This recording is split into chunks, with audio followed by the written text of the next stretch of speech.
Negras al escritor Manuel Zapata Olivella, panelista Dr. Darío Henao, periodista Luis Ángel Muñoz, licenciada Lilian Rosero Pozo. Los esperamos este sábado 12 de diciembre del 2020 en el perfil de Lilian Rosero, 5 p.m. Te esperamos. Muy buenas tardes, audiencia virtual de la ciudad de Cali, del Valle del Cauca, de la costa pacífica, de todas las regiones del país y de otras partes del mundo donde nos están escuchando. Hoy este homenaje que hace la Fundación Cultural Raíces Negras es a Manuel Zapata Olivella, en razón que el Ministerio de Cultura el año 2020 fue declarado como el año de Manuel Zapata Olivella, quien nació el 17 de marzo de 1920 y murió en el 2004, un 19 de noviembre. Hoy nos acompaña el doctor Darío Henao Restrepo, reconocido catedrático, intelectual, investigador, decano de la Universidad del Valle, amigo personal de Manuel Zapata Olivella, y la maestra quien organiza este gran homenaje, Lilian Rosero. Lilian Rosero es una destacada folclorista, educadora, que salió de su tierra natal, el Chocó, y llegó al Valle del Cauca, al Cerrito, hace unos 40 años. Luego pasó a la ciudad de Cali y se dedicó, además de la docencia, a promover la música colombiana entre los niños, organizando los primeros coros infantiles de música colombiana y folclórica y los principales festivales que promovió en toda la ciudad de Cali. El doctor Darío Restrepo es reconocido por sus investigaciones sobre la historia y ficción de la literatura colombiana, también por la unidad diversa que hay en nuestro continente, especialista en la obra de Jorge Isaac. También él dirige el programa Conversan 2, que se emite por Telepacífico, el periódico La Palabra de la Universidad del Valle. Él ha ejercido también como catedrático en la Universidad del Estado de Río de Janeiro y luego se integró a la Universidad del Valle. Allí promovió el doctorado de estudios afro-latinoamericanos. Él es un profundo investigador de la obra de Zapata Olivella. Es una autoridad en esta materia. Pero empecemos con la maestra Lilian Rosero. Lilian Rosero, ¿por qué, qué significado tiene para Raíces Negras, la Fundación Raíces Negras, este homenaje en días que se aproxima la Feria de Cali y el Día del Pacífico? Me olvidaba decir que el legado de Lilian Rosero, además de maestra, ella tiene varios largas duración de música del Pacífico, de música que ella misma ha escrito la letra y compuesto la música. También está, ya lo dijimos, la Fundación Raíces Negras, y algo importante es que logró que se incluyera en las ferias de Cali el Día del Pacífico. Entonces, cuéntenos, maestra, ¿por qué esta celebración? ¿Qué significado tiene para las Raíces Negras y para toda la etnia de maestros y de la población colombiana? Es un evento, un acontecimiento muy importante que el Ministerio de Cultura hubiera dedicado este año al seminario al centenario de Zapata Olivella, un gran hombre entre los grandes. Para nosotros, muy importante, y también porque él fue muy cercano a nuestra fundación. Fue precisamente el defensor por excelencia de nuestras raíces negras. En sus obras lo ha dicho, y entonces nosotros por eso nos sentimos muy orgullosos en esas obras se ha visto la injusticia, el racismo y toda esa tiranía que ha habido en contra precisamente de la etnia. Y por eso nosotros estamos aquí para rendir un homenaje. No podíamos permitir que terminara el año 2020 sin decir: Zapata, aquí estamos hablando de ti. Este homenaje lo teníamos programado para el mes de mayo, pero con la cuarentena no pudimos hacerlo, pero estamos a tiempo todavía porque aún no ha terminado el año. Fue el primer académico que nosotros, que nosotros reconocimos y condecoramos en el Gran Día del Pacífico. Allí, desde Bogotá, vino Zapata Olivella a recibir la condecoración de Raíces Negras y también de la Alcaldía de Cali en 1994. Cuando hay algo muy especial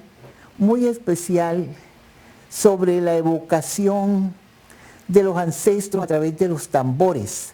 Estando en la tarima, en medio de la gente y de todas las personas que lo habían reconocido, al tomar la palabra me dijo Lilian que repiquen los tambores, y se le vio el cambio de su pasión, de alegría.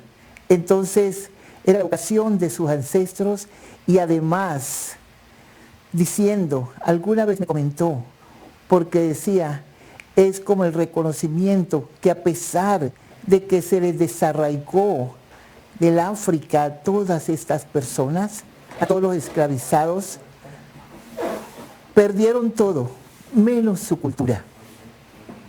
Y nosotros con admiración los seguimos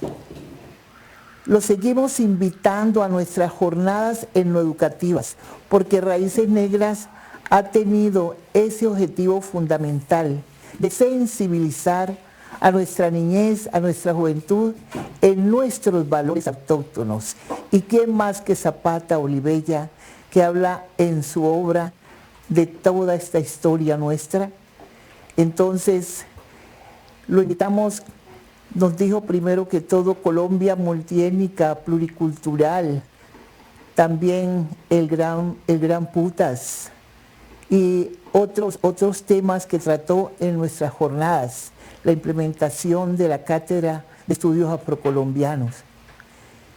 Y alguna vez que hicimos una de estas jornadas en la Universidad del Valle, sentados en mi mesa, en la casa, con mi esposo y mis hijos, celebrábamos allí, estábamos almorzando y en la tarde le tocaba ir a la Valle a hacer la conferencia. Y le dije yo, como una ocurrencia, ¿cómo estará usted de incómodo con este calor tan fuerte que está haciendo aquí en Cali? Y me contestó muy orondo, en la forma precisa, expresiva que tenía él, porque hablaba pausado, con mucha fuerza, con un poquito de autoridad, que uno se sentía como, bueno, aquí con él. Y dice, no, Lilian, para mí el sol, la lluvia, el calor, el frío, son bendiciones de Dios. No te preocupes. Y nunca he olvidado esa expresión de Zapata Olivella. Para mí fue una gran enseñanza y nunca acostumbro a quejarme del estado del tiempo, gracias a eso. Así, nosotros departimos mucho, era un hombre carismático, le gustaba conversar con la gente, con su gente, contar sus vivencias edificantes, sus experiencias. Todas esas nos sirvieron mucho a nosotros. Después, nosotros de haberlo traído para estas jornadas etnoeducativas, también estuvimos en Medellín. Él fue invitado también en 1993 en Medellín al Congreso Internacional de Negritudes, y allí era invitado como el conferencista insigne. Por primera vez escuché la palabra Ecovio. Allí estuvimos conversando largamente y fue muy aplaudido y tal vez la gente le impresionó mucho su discurso porque fue bastante fuerte hablando del racismo, hablando de toda la situación del empobrecimiento de nuestra región. También hay que tener en cuenta esto de la expresión de él en sus obras. No se le pasa una obra sin que él tenga presente a todos los empobrecidos, todas las personas que van en este momento o siempre, ¿no? O sea que él se anticipó a esta situación que vivimos todavía, aunque estamos en un proceso. Estuvimos también en el Banco de la República de Quibdó. Fuimos invitados él a dictar una conferencia y yo fui a cantar. Y no se imaginan ustedes la emoción de él encontrar en una tierra como el Chocó, recorriendo el malecón, pero de una forma diferente a lo que puede hacer cualquier persona. Era emocionado, pendiente, mirando a la gente, interrogando sus cuitas, haciendo como historia. Estuvimos en el parque, el malecón, fuimos a la normal, recorriendo la ciudad de Quibdó en una forma muy emotiva. Nosotros le damos gracias a Zapata Olivella, le damos gracias a Dios por darnos su amistad. Eso fue una cosa muy importante. Luego viajamos a Bogotá con mi esposo a visitarlo al Hotel Dan Colonial. Allí residía él. Fue algo muy emotivo, rodeado de libros en su alcoba, muchos libros. Y me dice, me vas a acompañar donde el peluquero, mañana en la mañana. Y me obsequió esa obra de él maravillosa, Tierra Mojada. Maestra, que él sintió alegría cuando escuchó los tambores, porque recordemos que Manuel Zapata Olivella era un folclorista, médico, antropólogo, sociólogo, viajero, escritor, novelista. El doctor Darío Henao, que es un profundo investigador de su obra, además que lo conoció personalmente y que alguna vez él comentaba, determinó el rumbo intelectual del mismo doctor Darío Henao. Cuéntenos, doctor Darío, ¿qué le dijo Zapata Olivella como viajero? ¿Cómo influyó todos esos viajes de conocer nuestra realidad latinoamericana en su obra sociológica y literaria? Bueno, sí, tuve la fortuna de conocerlo cuando yo tenía 23 años y fui a trabajar a Santa Marta como educador en capacitación docente, y el Banco de la República me contrató para que fuera su guía. Él tenía una gira por las sedes del Banco de la República. Llegó primero a Santa Marta con 5 cantadoras de Quibdó. Estoy hablando de 1978. En ese momento Manuel tenía 48 años y yo 23. Yo acababa de egresar del Departamento de Letras de la Universidad del Valle y me había ido a trabajar al Departamento de Magdalena con el Ministerio de Educación. Fue un encuentro maravilloso, pues estuvimos 10 días juntos, hablamos mucho de literatura, de cultura, escuché bastante las presentaciones que él hacía de las danzas y de los cantos y cómo él mostraba que ahí había pues una trietnicidad, había influencia africana, había influencia por supuesto hispánica, española, y había influencias de las culturas indígenas. Y hablamos mucho de escritores que lo marcaron y de algo que me contó en ese momento, y era que estaba en la fase final de la escritura de su novela Chango el Gran Putas, que había escrito más de 15,000 fichas, que lo tenían en su lenguaje que usted me tienen jodido porque ya tengo que separarme de tanta información y con ella ya recrear un mundo propio, que es el de la novela. Para eso tuvo que ir al África. La primera vez en el 74 durmió en la isla de Gorée porque le pidió al presidente Senghor, que fue el que organizó el Congreso en Senegal, en Dakar, que lo dejara dormir en la isla, que ya era museo, lo llevó a visitar y le dijo: estoy escribiendo una novela sobre esto, déjeme dormir en una de las calabozos, yo quiero estar desnudo ahí, que yo quiero sentir lo que sintieron mis antepasados.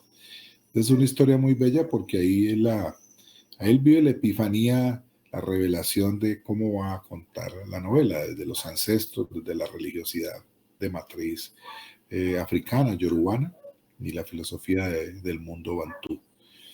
Esto lo ligo con sus viajes. Fue un eterno viajero. Incluso varios de sus libros son libros de viajes. Pasión Vagabunda, los viajes de Centroamérica, He visto la noche, un poco su paso por México, donde estuvo casi 2 años, y sobre todo lo que narra en He visto la noche, que es su tránsito por los Estados Unidos hasta llegar a Nueva York, a Harlem, porque él quería conocer el renacimiento de Harlem, las grandes figuras, y quería conocer a un gran poeta que era Langston Hughes, que lo acoge en su casa y que le va a presentar pues a muchos de los intelectuales afroamericanos del momento. Estamos hablando de 1946. Él se regresa en el 47 a terminar la carrera porque la había dejado abandonada en 5º año. Eso le había servido mucho en la correría que hizo por toda Centroamérica, lo que hizo en México, y ya pues su recorrido por buena parte de los Estados Unidos hasta llegar a Nueva York. Después iría a China, después iría con las danzas folclóricas por toda Europa y Rusia, con Delia, después iría al Brasil, el Caribe, toda América Latina. Manuel fue un incansable viajero, un vagabundo, como él se definía, como una actitud ante la vida, como alguien que estaba muy interesado en conocer el mundo, en conocer a la gente. Y cuando digo en conocer el mundo y a la gente, era porque tenía una clara inclinación social, era en conocer a los desposeídos. Él estuvo con huelguistas, trabajó en los puertos, trabajó recolectando café, trabajó en hospitales, trabajó en todo tipo de oficios, hasta boxeador fue en Guatemala, Joaquín Chambacu, lo derrotaron, pero con la plata que le dieron siguió para México. Entonces fue una manera de él relacionarse con el mundo, no solamente exterior, sino interior. Yo creo que no hay un escritor en Colombia, en ninguna época, quizás se compare con él, Jorge Isaac, que haya recorrido tanto el país como Manuel. Manuel lo recorrió en sus investigaciones folclóricas con su hermana Delia, sus investigaciones de las culturas orales, de los grupos musicales, cuando funda en Bogotá la Fundación Afrocolombiana de Folclore Afrocolombiano, en el 46 en el 43, mucho antes de irse, ya tenía esas inquietudes. Y prácticamente la década del 50 y parte de la del 60, en buena parte él se la dedica a esta labor de divulgación, de rescate, de investigación de la cultura popular colombiana, del folclore y de las tradiciones orales, que van a ser fundamentales en toda su cosmovisión, en toda su obra. Es decir, la obra de Manuel está atravesada por ese conocimiento tan profundo, no solamente del país, sino de otras culturas como la del Caribe, como la brasileña y como la cultura norteamericana y mexicana, que fueron fundamentales para él. Ahora que hemos publicado las 27 obras y hemos recogido los estudios más importantes, hicimos un simposio sobre su obra, pues hemos venido constatando la riqueza, la variedad y la importancia de la obra de Manuel. Entonces, sí, los viajes lo influenciaron mucho. Hay un viaje, hay por ejemplo un libro que es precioso, que es Su vida china, China 6 AM, que está en la web Zapato Olivella. Es un libro de viajes porque él va al Congreso de la página 52, pero él recorre China como mes y medio y hace sus propias crónicas. Se llama 6 AM porque él madrugaba para salir a conocer donde llegaba y iba y preguntaba y se hacía entender de cualquier manera. Entonces eso fue Manuel, un hombre que estuvo en varios continentes, incluido el africano, donde estuvo 4 veces en África. Estuvo por supuesto en Europa, estuvo en China, en Asia, estuvo en Rusia, los Estados Unidos lo recorrió, Centroamérica, pienso, fueron muy importantes todos estos periplos de Manuel de viajes, porque al mismo tiempo que conocía a la gente, que hacía recorridos, pues de su interés como intelectual, como escritor, al mismo tiempo se ampliaba sus lecturas, conocía intelectuales de esas zonas, leía, por ejemplo, haber conocido a Langston Hughes fue para él fundamental. Por ejemplo, haber conocido a los novelistas de la Revolución Mexicana, a Mariano Azuela, a Martín Luis de Guzmán, fue para él fundamental. Conoció después a Rulfo. En el Perú conoció a José María Arguedas. En el Brasil conoció a Jorge Amado, con el que se había encontrado por primera vez en China en el 52. Entonces, fue una manera también de conocer mucha gente. En África conoció a Senghor, conoció a Wole Soyinka, que él lo invita a Cali en el 77 y que va a ser años después Premio Nobel de Literatura. Conoció a Cheikh Anta Diop, que es el mayor intelectual que dio África en el siglo XX, el senegalés, cuya obra para él fue fundamental, sobre todo Naciones Negras y Culturas. Entonces nosotros hemos venido recuperando todos estos viajes, que además eran viajes reales de conocimiento, pero también intelectuales. En Cuba fue gran amigo de Fernando Ortiz, el gran antropólogo y sociólogo de la cultura cubana, por ejemplo. Conocí a Carpentier, conocí a Nicolás Guillén, conocí a Lidia Cabrera, que fue la gran estudiosa de las religiones afrocubanas, ¿no? Como conoció en el Brasil a varios estudiosos de estas religiones.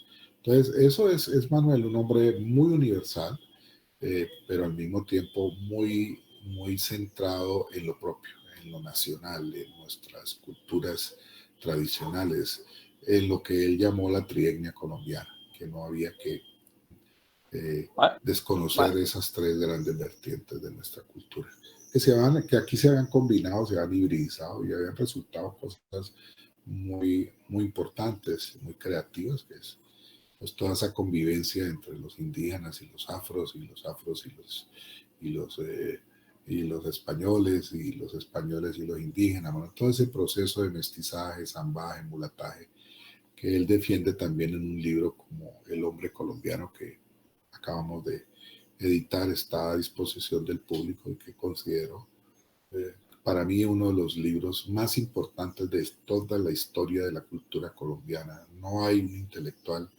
que haya hecho el trabajo de explicación, de investigación sociohistórica, cultural, sociorracial, de qué somos los colombianos. Entonces, yo creo que todo esto es lo que te puedo decir así, grosso modo, con relación a la pregunta que me has hecho. Maestro, en estos momentos la juventud y la educación atraviesan una especie de crisis por los medios, por los nuevos acontecimientos que se dan a nivel mundial, y parece que hay un alejamiento de la literatura, de lectores de literatura. La obra cumbre, la obra emblemática, Changó, el Gran Putas, usted que ha sido un profundo estudioso de esa obra, ¿cómo motivaría, qué les diría, qué les reseñaría a quienes nos están escuchando este programa para motivarse a incursionar en Changó, el Gran Putas? Una breve reseña, sabiendo que es un libro muy voluminoso, el de su magna obra. Bueno, como él mismo la definía, Manuel se propuso con la novela Changó el Gran Putas, con ese libro, que son 5 novelas, se propuso hacer una historia de la diáspora africana a las Américas. Desde ese punto de vista, es una novela que trata de ser una gran epopeya desde que los esclavizados salen de África.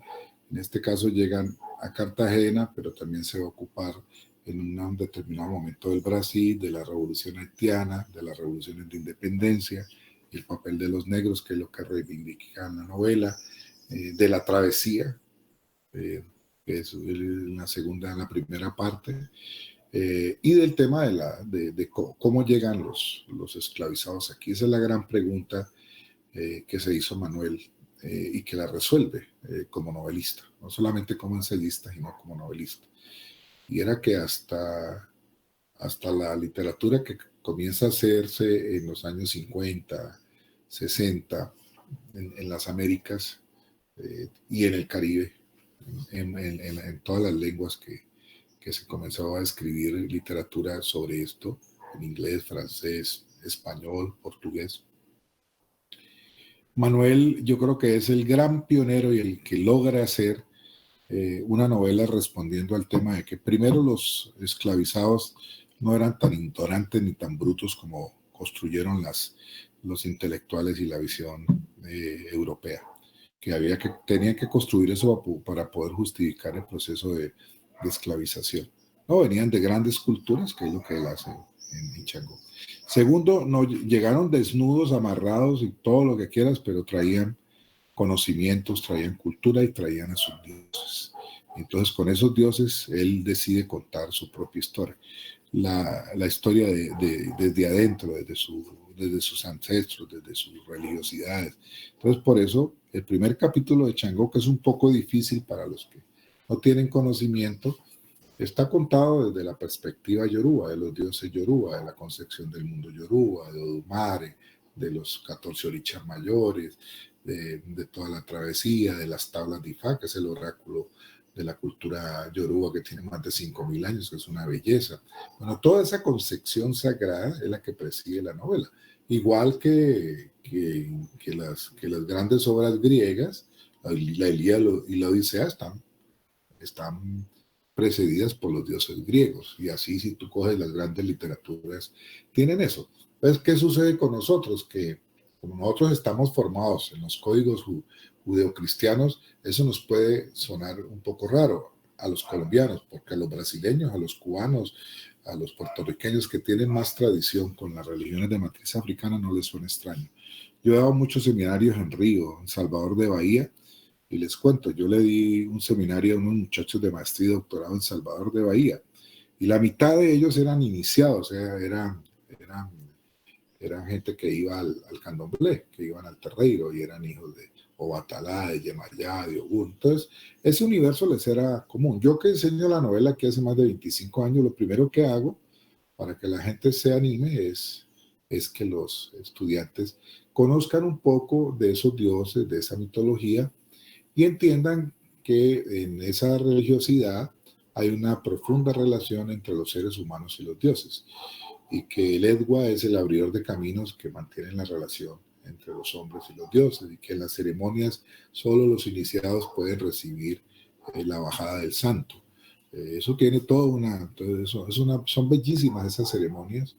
Yo en mi investigación de los últimos 10 años es quizás lo que más he trabajado, esa metafísica religiosa que Manuel la conocía muy bien y la poetiza en la novela. Entonces, ¿cuál es la dificultad? Entender un poco esos códigos, pero lo demás son el proceso histórico que vivieron los esclavizados, los hijos de África que llegaron aquí, desde que empiezan a salir de los puertos de embarque, las luchas por la liberación, por la resistencia, los que se suicidan porque no aguantan más esto, los que se rebelan y toda la lucha abolicionista, todos los procesos como el de la revolución haitiana, que fue tan importante, la primera revolución negra exitosa del mundo, la lucha de independencia y por último al capítulo más largo, que es el que está dedicado a los afroamericanos a partir de las luchas por los derechos civiles en los años 60 y que tiene dos figuras estelares, Martin Luther King y con el que termina la novela, el asesinato de Malcolm X, y a partir de ahí se llaman Changó y el Edwa llama a todos los espíritus y les dice que se están demorando en conseguir la libertad. Es una novela muy bella, por supuesto muy grande, pero quien quiera entrar por primera vez puede leer a partes como el que entra el Quijote. Yo antes de meterme a fondo con Changó, yo fui profesor en Brasil durante 10 años. El Quijote lo daba una vez por año para estudiantes de último nivel de literatura española. Y esa fue una experiencia maravillosa, porque también aprendí que nadie se lee el Quijote de cabo a rabo. La gente entra a fragmentos del Quijote significativos. Entonces la gente lee el episodio más conocido, que es el de los molinos de viento, entonces sabe quién es, o el episodio en la fonda, cuando mantean al pobre Sancho, o cuando está en la casa de los príncipes. Bueno, pero eso permite entrar. En el caso de Chaco igual, también tú puedes extraer la historia de Bencos Viejo es preciosa.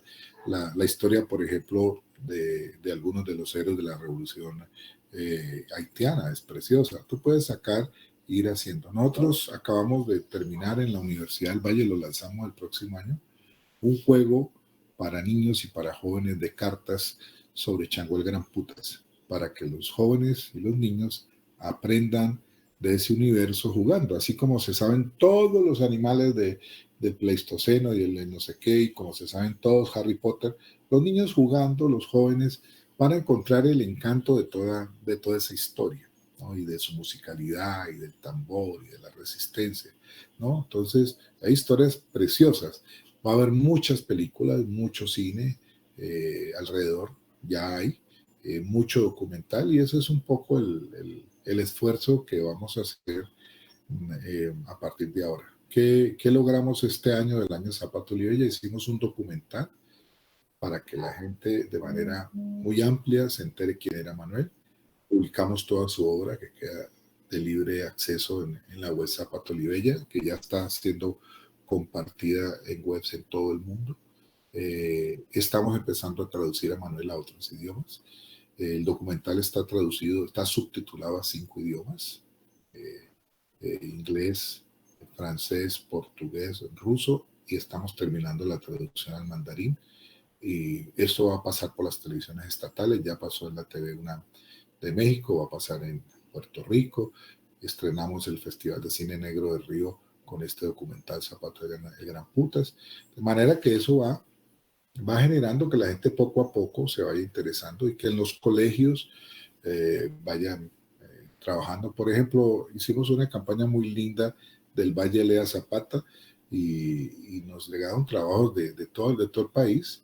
Era grabar pequeños audios o videos leyendo fragmentos de distintas obras de Manuel. Fue muy exitosa. Ahorita acabo de venir del campus de Univalle, estamos filmando una representación muy bonita de las fábulas de Tamalameque con estudiantes, y se ha hecho en varias partes del país.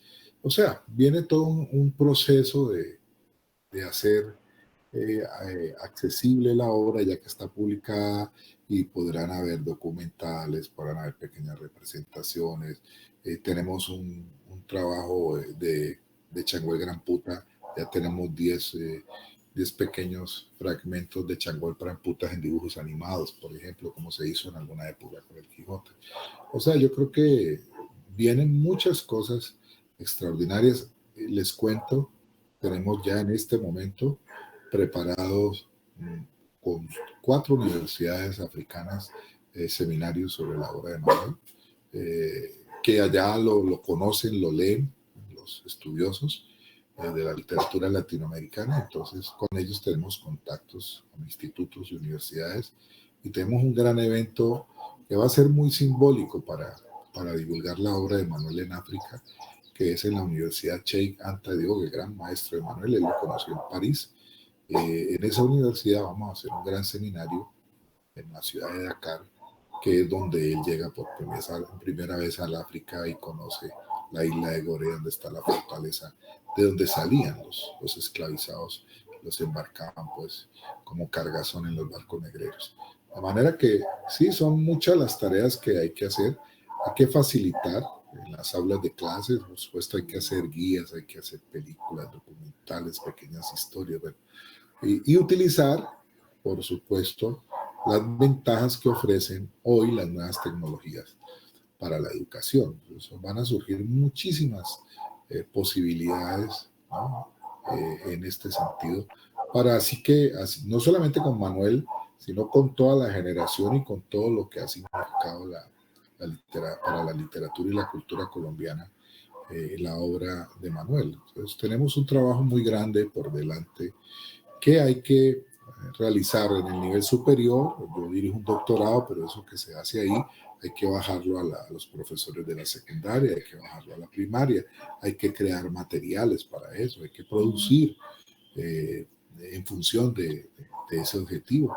Y entonces, por eso te digo que hay una labor muy grande por realizar de aquí en adelante con la obra de Manuel Zapata Olivella, que sin lugar a dudas es uno de los intelectuales y artistas más importantes, no solo de Colombia, sino de América Latina en todos los tiempos. Eso sí estoy absolutamente seguro. Por muchas razones no se reconoció su obra como se merecía, pero yo creo que si alguien va a crecer en la recepción, en la apropiación y en la valoración hoy en el mundo, desde Colombia, desde la literatura nuestra, es la obra de Manuel Zapata. Maestro, Manuel Zapata Olivella sostuvo una gran amistad con Gabriel García Márquez. Usted conoce a fondo la obra de Manuel Zapata y también la obra de Gabriel García Márquez. ¿Cómo contraargumenta usted a aquellas personas que indilgaron que Gabriel García Márquez no tuvo en cuenta a los afrodescendientes en su obra? Bueno, es una excelente pregunta. En 1988, Manuel Zapata es el conferencista central del Congreso Nacional de Literatura y Lingüística que se realizó en la Universidad Nacional de Colombia. Y él ahí presenta una conferencia, la pueden bajar en la web, que se llama La negredumbre en García Márquez. Y empieza por decir que va a tratar de dilucidar esa argumentación de que en la obra de García Márquez no hay negros. Ese es como el asunto central de esa conferencia. Y Manuel, por primera vez, entre otras cosas, un crítico, un lector de la obra de Gao, se plantea hacerlo desde una visión distinta a la occidental, o sea, desde una visión africana. ¿Desde dónde hace él esa interpretación? Desde la perspectiva yoruba, del kulonda, de la sombra, del muntu, de todos los conceptos que él utilizó en la novela Changó, porque la conferencia está hecha 5 años después de él haber publicado Changó. Bueno, él sale realmente en defensa de García Márquez con un argumento central. Él dice, puede que no esté explícitamente expresada la participación, pero sí está la mulatería caribeña, está un inconsciente colectivo que está influenciado no solamente por lo indígena, lo hispánico, sino también por lo africano. Y el ejemplo más contundente al cual recurre Manuel es el propio nombre del mundo ficcional que crea García Márquez. Macondo es un fitónimo bantú que quiere decir plátano. Y él encontró eso de niño, García Márquez, sin saberlo, en una finca. Se llamaba Macondo. Esa palabra sonora, cuando él quiso bautizar su universo, ¿no? Así como Rulfo bautizó Comala o Follner Yonapatofa, el universo del sur, que él recrea en sus novelas, García Márquez decide hacer un microcosmos que se va a llamar Macondo. Bueno, esa palabra es africana. Esa palabra. Entonces, fíjense ustedes, ese universo ya por ahí tiene un vínculo profundo, significativo con una cultura africana que no está tan expresamente mostrada, dijéramos, en el libro, sobre todo en 100 años de soledad. 100 años de soledad aparecen algunas expresiones, quizás en la huelga de las bananeras, que el grueso de los cortadores de banano venían de zonas negras o de zonas mulatas. Eso no llama la atención de García Márquez. Tal vez algunos haitianos que aparecen en Macondo en cierto momento.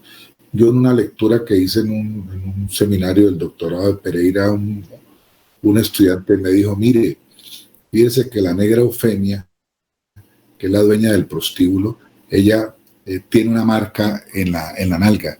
o sea, ella había sido esclava. Hay detalles en García Márquez, pero realmente no eran su objetivo. Y para eso dice lo mismo de Isaac de Manuel. Dice, Isaac le interesó más la presencia negra y poco la indígena. Hay una sola referencia a los indígenas, cuando había también eso. Entonces, él también dice, son decisiones de los novelistas.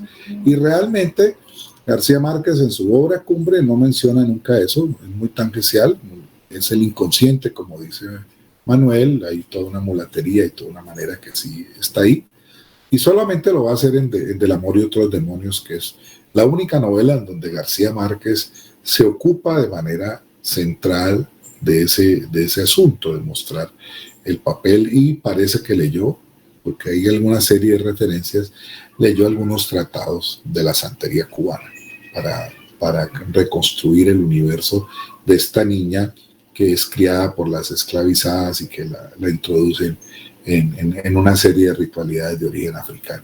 Pero en general, pues esa es la perspectiva. Ahora, Manuel y García Márquez tuvieron una gran amistad, sobre todo en la juventud. Hay que decirlo, como Manuel fue de médico rural a La Paz Cesar, fue el primero que entró en contacto con toda la juglaría vallenata, con toda la tradición de ese folclore, y fue amigo primero que Gabo de Rafael Escalona y de los grandes del vallenato, de Alejo Durán. La lista es bien larga. Hay una biografía de un profesor de allá preciosa que se llama, Memorias de un médico rural. Y lo que este profesor Luis Mario Araujo cuenta es que Manuel fue el primero que llevó a García Márquez allá, porque ellos habían conocido en Bogotá, venían venían ambos del Caribe, tenían una relación con Cartagena, porque ambas familias ya vivían en Cartagena, etc. Entonces, esa amistad se retoma cuando se vuelven a encontrar después del Bogotazo en Cartagena. Manuel lleva al Universal, donde Clemente Manuel Zavala le consigue trabajo a García Márquez. Son muy amigos en ese periodo, tienen muchas cosas en común en cuanto a preocupaciones culturales, sociales y políticas. Uno puede coger hoy el primer Zapata y el primer García Márquez y uno encuentra los vasos comunicantes. Quizás Gabo estaba más dedicado a la escritura porque era el periodismo en la novela, y Manuel pues tenía una fuerte inclinación, primero a su profesión como médico y segundo al folclore. Esa fue una de las preocupaciones centrales de Manuel con su hermana Delia. Eso es cosa muy importante, o sea, porque el aporte que hacen los hermanos Zapata Olivella en el caso del Pacífico es fundamental. Ellos son los primeros que rescatan de manera seria el folclore del Pacífico colombiano. El libro de Delia, prologado por Manuel, es bellísimo, lo vamos a reeditar también, para que vean la planimetría, la recopilación que hizo de los valles del Pacífico. Se le deben a esa señora, y lo va a hacer con el Caribe, lo va a hacer con todo el país. La señora fue fundamental, y detrás de ella estaba siempre Manuel. Pero volviendo al caso de García Márquez, claro, en esa primera etapa Manuel quería ser escritor, escribe Tierra Mojada, que la lleva por todo Centroamérica, se la muestra en Ciro Alegría en Nueva York, y es la primera que publica en el 47, mucho antes que García Márquez. Había publicado La hojarasca García Márquez, que es del 55. Mucho antes ya Manuel tenía una novela.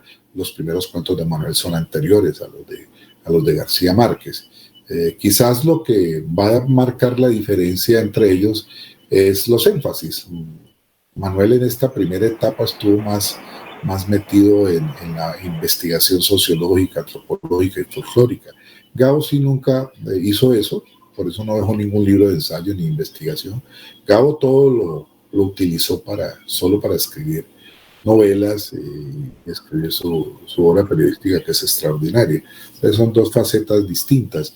Y quizá en la década del 60 ambos se ganan el premio ESO de novela, tienen muchos contactos, y obvio que García Márquez entra primero que Manuel a salir de la novela realista que ambos hicieron en su primera etapa. El que da el salto primero a la dimensión mítica en la novela es García Márquez con 100 años de soledad.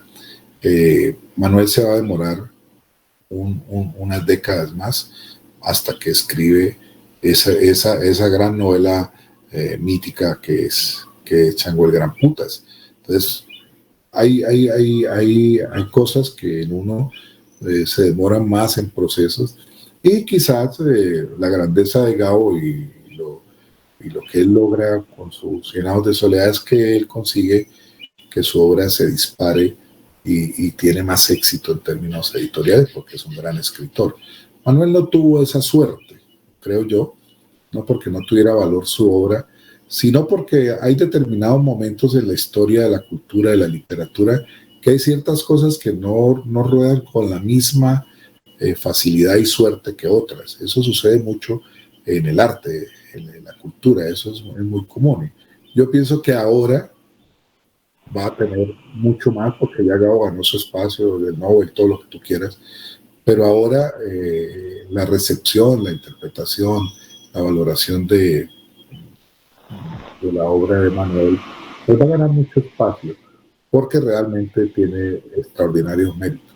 Yo creo que ayer me decía Ivonne en una charla que tuvimos a Limón, la gran especialista de Manuel en los Estados Unidos, profesora de la Universidad de George Washington, me decía, mira, te lo voy a decir con todas las letras, no hay en la literatura universal una novela tan extraordinaria sobre la diáspora africana como Chango el Gran Putas. Y es verdad, no la escribieron ni en inglés, ni en francés, ni en portugués, la escribió un colombiano que se llama Manuel Zapata Olivella, y eso va a crecer a medida que se traduzca y circule más. ¿Qué es lo que está pasando en este momento en los Estados Unidos, en el Caribe, en África, en Brasil? Yo creo que ese es el tema. Sí, hubo unas décadas en que no hubo tanto, 2, 3 décadas, pero estas que vienen yo creo que van a ser muy importantes para esto que te estoy señalando del crecimiento de la obra de Manuel, inclusive para replantear muchas cosas de la literatura colombiana, de su canon, porque Manuel dirigió una novela, una revista como Letras Nacionales, que a mi manera de ver es la que instala definitivamente un canon nacional de nuestra literatura. El que la quiere moderno es Manuel. Eso, ya están las 42 números, los estamos subiendo, ya pueden consultar los primeros 10 en la web Zapata. De manera que estamos ante un escritor muy grande, muy complejo, muy variado, muy rico, que va a producir muchos estudios en todo el mundo. Yo creo que ya los hay tesis en Colombia, hay tesis en los Estados Unidos, hay tesis en Brasil, en todo lado, porque es un escritor que está, dijéramos, por estudiar y por divulgar y por valorar. Eso es lo que yo creo, y ese es el aporte que desde la Universidad del Valle, con el apoyo del Ministerio de Cultura, la de Córdoba, la Universidad de Cartagena y la Tecnológica de Pereira, que fuimos los que finalmente nos pusimos de acuerdo, jalonados por nosotros, hay que decirlo, nosotros lideramos, nosotros en Cali tenemos el primer doctorado de estudios afro-latinoamericanos, tenemos un grupo dedicado a eso, ¿no? Y tenemos un centro virtualizado con una plataforma que es la que ha permitido que la obra circule en todo el mundo. Hoy nos están estudiando los hispanistas chinos, eso era impensable hace 20 años. ¿Por qué? Por la web, ¿no? Están muchos eventos en Rusia. ¿Por qué? Porque hay latinoamericanistas que les interesa Zapata. En universidades brasileñas nos están estudiando, en universidades africanas, en universidades del Caribe, en los Estados Unidos ni se diga. Los vecinos del Ecuador, de Perú nos están estudiando, en Chile. Están accediendo, ¿por qué? Porque la obra está virtual, de libre acceso. Entonces, ese es el otro cambio importante que hemos tenido. Y yo creo que ahí el liderazgo del Pacífico a través de la Universidad del Valle, del doctorado que yo dirijo, de mi facultad, pues ha sido fundamental. Y hemos tenido pues el apoyo, tengo que decirlo con todas las letras, de la señora ministra de Cultura, Carmen Inés Vázquez, que es de acá, es de Buenaventura, y ella entendió y ella se metió y estuvo en todos los eventos. Vamos a cerrar ahorita el 18 en Lorica, Córdoba, el año, entregándole las bibliotecas a los colegios de allá, con las autoridades de allá, y vamos a hacer el recorrido en lancha por el Bajo Sinú, la tierra de Manuel, Lorica y todos esos pueblos cercanos a él, sobre el cual él escribió muchas cosas, sobre todo sus primeros cuentos y sus primeras novelas, empezando por Tierra Mojada. Entonces yo creo que ha habido un año extraordinario. Hicimos una ópera sobre Chango el Gran Putas, no la pudimos montar, pero ya está rodando un video de 37 minutos que lo vamos a pasar por Telepacífico, ya lo pasamos en México y en Rusia, de manera que eso es lo que hemos hecho desde acá nosotros, y creo que en buena hora lo hace el Pacífico, que tanto le debía a Manuel, tantos amigos que tiene como Lilian Rosero y tanta gente que yo me he encontrado en el camino, que conocieron a Manuel, que compartieron con Manuel, y de manera pues que el Pacífico tiene que tener mucho orgullo de que acá hubiese venido Delia y Manuel Zapata tantas veces y que hubieran hecho una labor tan importante como la que hicieron, por ejemplo, con el rescate de las danzas folclóricas del Pacífico colombiano en el IPC. Maestro Darío, la profesora norteamericana estima que la obra Chango el Gran Putas es la mayor que congrega las diáspora africana. Por favor, contextualice esa novela y las demás con el aporte lógico de las investigaciones de Manuel Zapata Olivella en su teoría de las diásporas. ¿En qué consisten las diásporas africanas que se expanden por el continente? Bueno, tú sabes que ese es un fenómeno del ascenso del capitalismo mundial. O sea, cuando el capitalismo comienza a crecer, necesita materias primas y mano de obra. Y esto fue impulsado por el descubrimiento del Nuevo Mundo. Es decir, la llegada de Europa, tanto los ingleses, los franceses, como los españoles, que fueron los pioneros, y los portugueses, definió muchísimo la expansión, dijéramos, del sistema capitalista, de la economía mundo, como se dice ahora. Esa fue la primera gran globalización, la del surgimiento del capitalismo. Y el capitalismo necesitaba mano de obra. Necesitaba mano de obra para las minas, para las plantaciones, para todo lo que empezó a producir la gran riqueza de los territorios descubiertos. Y cuando acabaron con la mano de obra indígena, que la arrasaron, entonces las coronas empezaron a necesitar y a facilitar y a aprobar el traslado masivo de mano de obra esclavizada. Eso no era la primera vez que se hacía en la historia humana, no. La esclavitud es una forma que está en las culturas antiguas en todas partes. Ese no es el tema. El tema es que esa fue la más grande de los procesos de esclavización de la humanidad durante 4 siglos, del siglo XVI hasta mediados del siglo XIX.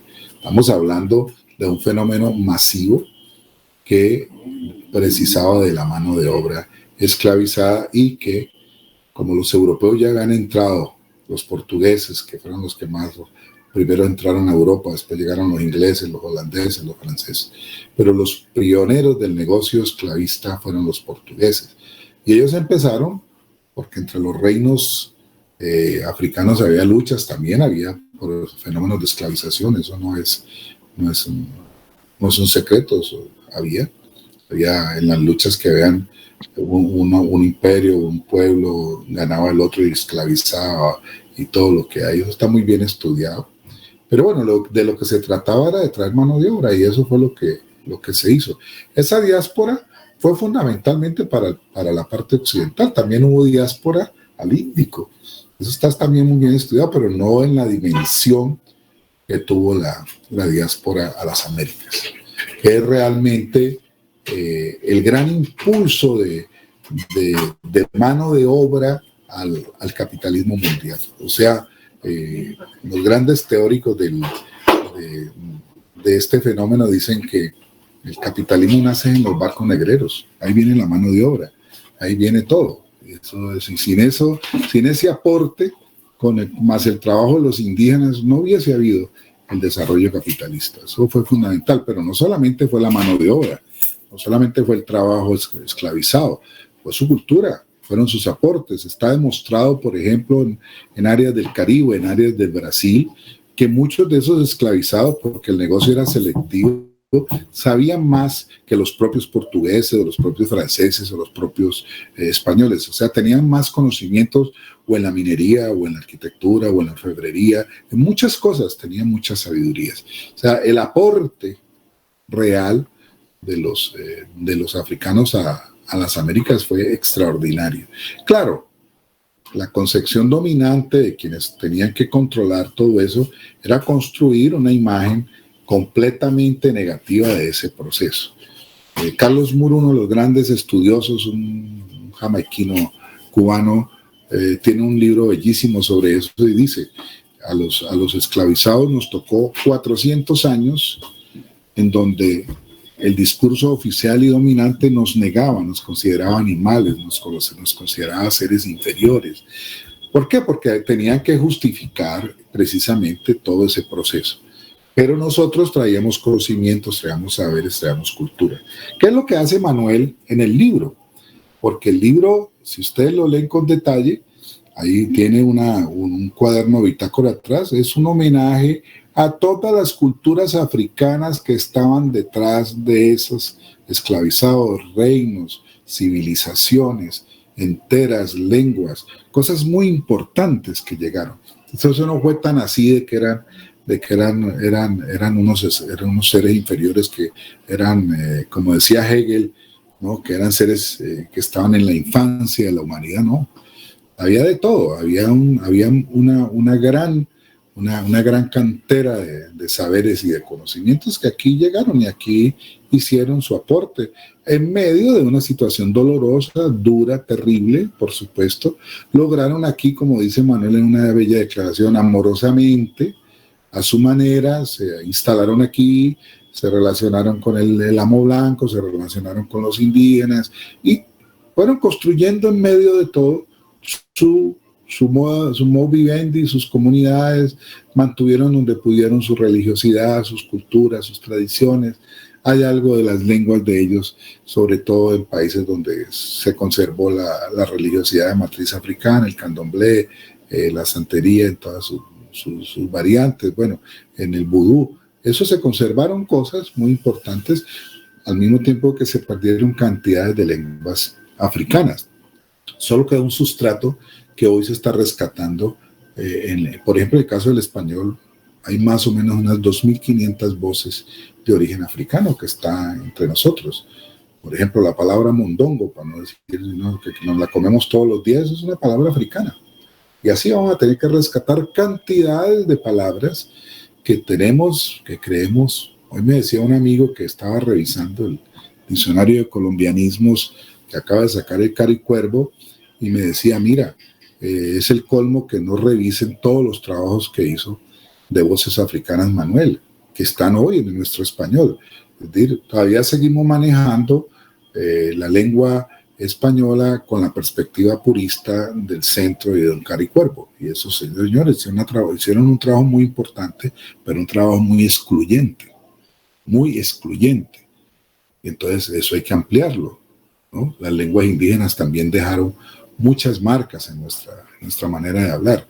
Entonces nosotros no somos solamente hablantes del español del siglo de oro, ¿no? Acá se enriqueció con otras miradas, con otras culturas, con otras concepciones, con voces provenientes de muchas lenguas. Entonces, dijéramos que todo eso explica lo acertado que estuvo Manuel en investigar durante más de 20 años para escribir la novela. Él estudió la diáspora y la estudió en diarios de los barcos, la estudió en libros de los misioneros, la estudió en todas las formas. Aquí hay un libro muy importante, el padre Alonso de Sandoval, que se publica en 1627, el compañero del padre Pedro Claver, ¿no?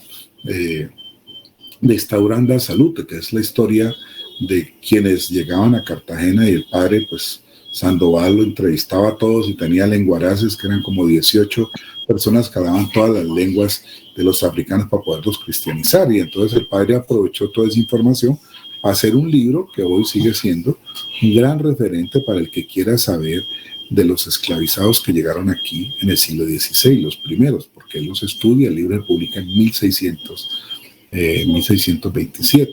Entonces, Manuel le siguió la pista a todo eso, hizo una labor de investigación extraordinaria. Por eso les digo que hay obras muy importantes sobre estos temas, por supuesto, y películas. Ustedes pueden decir Raíces de Alice Haley, Manuel lo conoció. Hablamos de eso cuando lo conocí, me dijo, no, eso es una cosa extraordinaria. Pero Manuel me dijo una cosa que yo hoy creo que es la diferencia, es que a Haley no le interesaba la dimensión religiosa. Y a Manuel sí. Esa travesía del barco que hace Manuel, eso no lo ha hecho nadie en la literatura universal sobre la diáspora. Es que los esclavizados vienen con sus dioses, interactúan con ellos, están protegidos por ellos, tienen seguridad de que van a luchar por su libertad. O sea, Manuel da una interpretación completamente distinta a la que tradicionalmente se tenía. Entonces, esa es la diferencia. Yo conozco muy bien la literatura brasileña, porque me formé allá, me doctoré allá, y lo que yo fui a estudiar fue literatura comparada latinoamericana, hispanoamericana y brasileña. Hice todos los cursos posibles. Conozco más o menos bien, a excepción de Amado y 2 o 3, no hay un escritor brasileño que haya hecho una obra, ni el propio Amado que haya hecho una obra. Tienda a los Milagros es todavía muy limitado en eso, que haya hecho una obra en donde la centralidad de la novela, la cosmovisión, su estructura significativa esté basada en la visión yoruba, en la visión africana del mundo. Ese es el gran aporte, y en eso fue absolutamente visionario Manuel Zapata Olivella. Ese hijo de Lorica fue un hombre de una visión extraordinaria. Él me lo dijo al morir, antes de morir me dijo, yo estoy seguro de que mi novela se va a leer, porque yo estoy seguro que en eso hice una cosa importante. Él era consciente de la apuesta difícil en un comienzo, como pasó con la primera crítica colombiana. Como no entendían el libro, lo desdeñaban, y hasta hoy importantes escritores colombianos nunca han leído Che Guevara Putas. Yo vivo peleando con ellos, y entonces, ¿qué van a hablar si no la han leído, hermano? Pues tienen que leerla. Los escritores colombianos, yo les voy a regalar a todos, voy a hacer 300 ejemplares para regalárselo a 300 escritores colombianos con un reto. Opinen de la novela, pero se la tienen que leer primero. Esa joda de hablar de los libros sin leérselos, como sucede en este país, a punta de oídas, de orejadas, que descalifican a un escritor en una mesa, ¿no? Y a Manuel le pasó mucho eso, porque claro, yo lo entiendo, había un rechazo por desconocimiento y por ignorancia a la tradición africana. A África hay que estudiarla más. Es un continente para nosotros aún desconocido. Yo que conozco bien la cultura brasileña, porque me formé allá y viví allá y fui profesor allá, sé cuán distantes estamos en Colombia de tener una perspectiva como la que tienen los brasileños o la que tienen los caribeños, especialmente los cubanos. Esos sí han estudiado eso y saben lenguas y tienen una religiosidad muy bien estructurada y estudiada. Nosotros en esto estamos apenas dando los primeros pasos en ese sentido. Hace un mes hice un seminario con babalaos de América Latina. Obviamente en mi facultad y en la universidad estaban aterrados. El profesor Darío ahora se va a meter pues con babalaos. Y les dije, no, es que hay que meternos con babalaos. Tenemos que meternos con santeros. ¿Por qué? Porque esos nos van a ayudar a entender una religiosidad que aquí llegó muy tenuemente, pero que tuvo mucha importancia en la resistencia, en la elaboración, en los imaginarios de todos estos pueblos, y que inconscientemente aparecen, por ejemplo, en la religiosidad del Pacífico. Hay muchos trabajos muy lindos que se están haciendo ahora en Colombia, desde la antropología religiosa. Entonces, eso es lo que yo creo, para redondearte el tema de la diáspora, es que Manuel en eso fue un pionero, fue un avanzado, ¿no? Después vienen los estudios postcoloniales y no sé quién, y no. Este hombre, este colombiano, desde los años 40 empezó un trabajo y fue llegando poco a poco, y por supuesto él hace el aporte de esto de la diáspora africana. Pero les quiero contar para finalizar esta respuesta que me dijo, a mí me faltó mucho tiempo. Él me decía siempre, amigo Darío, le voy a decir, me faltó tiempo porque yo hubiese querido hacer el chango de los indígenas.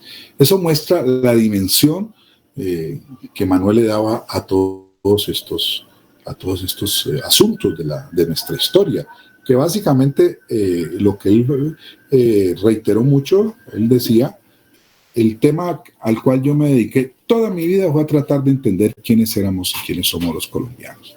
Y el que quiera entender quiénes somos los colombianos no solamente tiene que leer a Carrasquilla y a La Vorágine y por supuesto la obra de García Márquez, no. Si no ha leído a Manuel Zapata Olivella, le está faltando una pata a la mesa, le está faltando.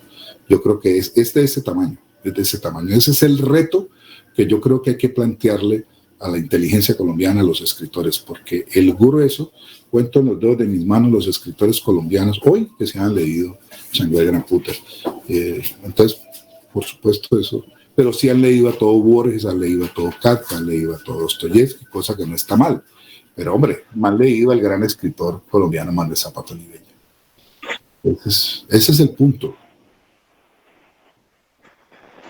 La maestra Lilian Rosero, a ver qué mensaje, qué pregunta, qué anécdota tiene para nuestro invitado, el doctor Darío Henao Restrepo. No, yo estoy muy emocionada.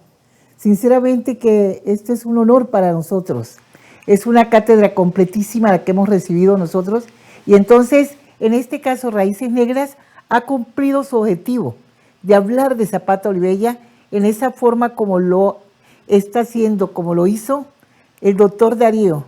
Doctor Darío merece muchísimos aplausos, una gran felicitación, porque en realidad Dios mío, por Dios, yo estoy muy emocionada y le agradezco de todo corazón todo este tiempo y toda esa sapiencia que pudo expresar aquí en nuestro conversatorio. Dios mío, por Dios, yo le agradezco mucho y cumplimos el objetivo. Antes de terminar el 2020, estamos diciendo a la Zapata Olivella, te estamos homenajeando, estamos honrando tu vida, tu memoria y, ¿por qué no? También tu obra, una obra grandiosa, como lo dice el doctor Darío. Doctor Darío, increíble. Y aunque termine el 2020, yo creo que podemos tener otros espacios hablando de Zapata Olivella. Hay otro mensaje que yo tengo para todas las personas que se conectaron hoy a este llamado, muy agradecida. Y de todas maneras son todos muy beneficiarios de este espacio, porque se aprende mucho y se aprende a reconocer, a valorar y a conocer sobre todo lo que son nuestros baluartes en Colombia, como fue Zapata Olivella. Merece el doctor muchos aplausos. Doctor, muchas gracias. No, a ustedes por la invitación, con mucho gusto lo hago. Sí, doctor. Eso ha sido muy completa, muy intervención.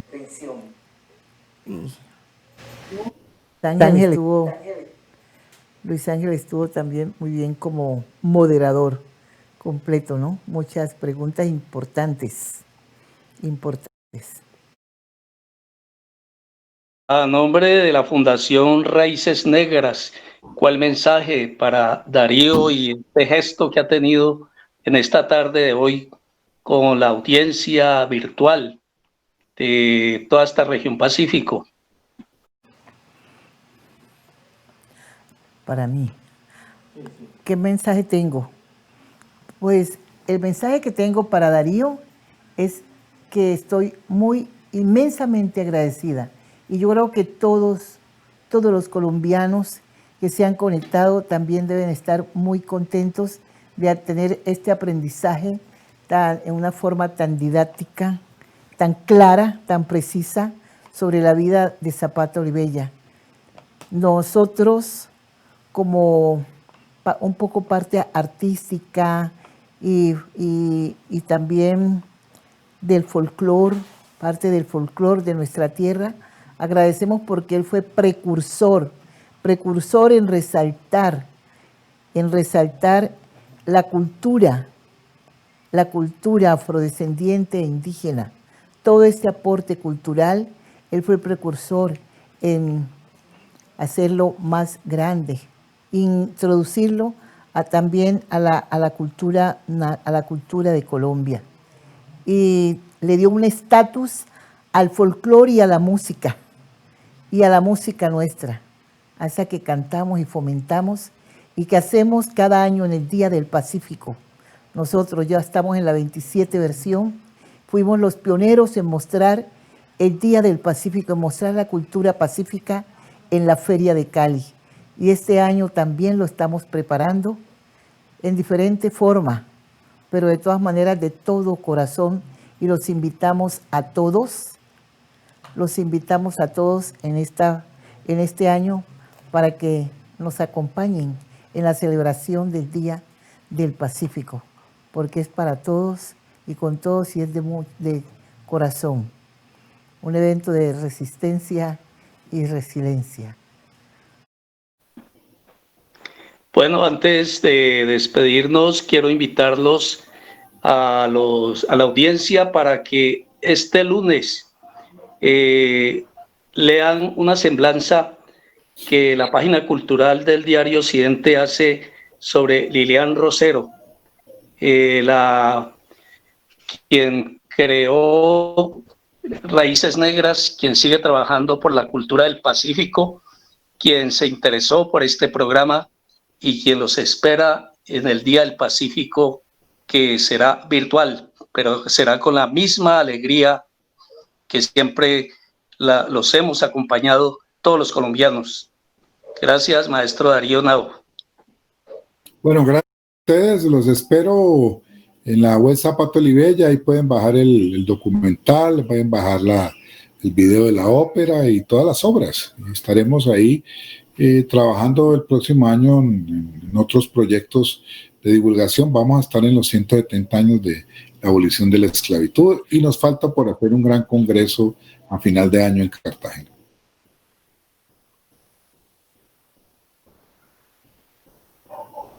Les agradezco muchísimo a todos ustedes. A Lilian, un gran abrazo y seguimos en contacto, Lilian. Ay, claro. Sí, quiero agradecer también los comentarios positivos que hicieron en el proceso de este conversatorio: Fabio Escobar Acosta, Marlene Riascos, Yolanda Castro, Rosa Cecilia Hurtado y muchos más, Ramón Arturo Mena. Muchísimas gracias. Y así, unidos, continuaremos avanzando en este proceso de etnicidad y de identidad. Muchas gracias, doctor Darío. Muchas gracias.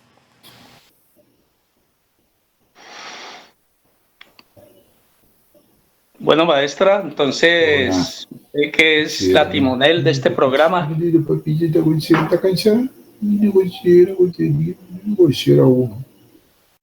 Venga.